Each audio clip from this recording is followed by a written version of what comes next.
కుటుంబం నుంచే విలువలను నేర్చుకునే క్రమాన్ని ప్రారంభించాలని ప్రభుత్వ నైతిక విలువల సలహాదారు ప్రముఖ ప్రవచనకర్త చాగంటి కోటేశ్వరరావు అన్నారు. విద్యార్థులు తమ తల్లిదండ్రులు, తోబుట్టువులు, గురువులతో గౌరవంగా మెలగడం అలవర్చుకోవాలన్నారు.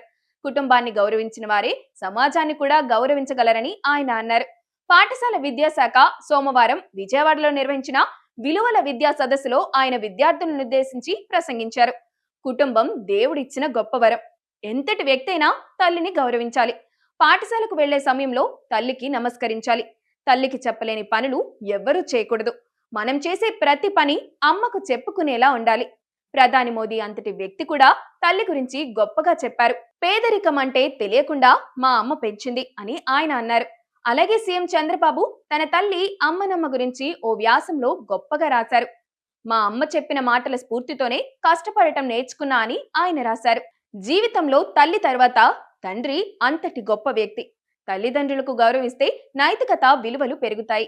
ఆ తర్వాత తోబుట్టువులతో ప్రేమగా మెలగాలి. ప్రపంచంలో ఎక్కడికెళ్ళినా మీకు స్నేహితులు దొరుకుతారు, కానీ తోబుట్టువులు దొరకరు.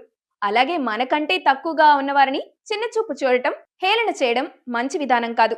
ఏదైనా ఇంటి నుంచి నేర్చుకుంటే అదే సమాజంలోనూ అమలు చేస్తాం. నైతిక విలువలు లేని విద్య వల్ల ఉపయోగం ఉండదు. తల్లిదండ్రుల తర్వాత పిల్లలను ప్రేమించేవారు గురువులే.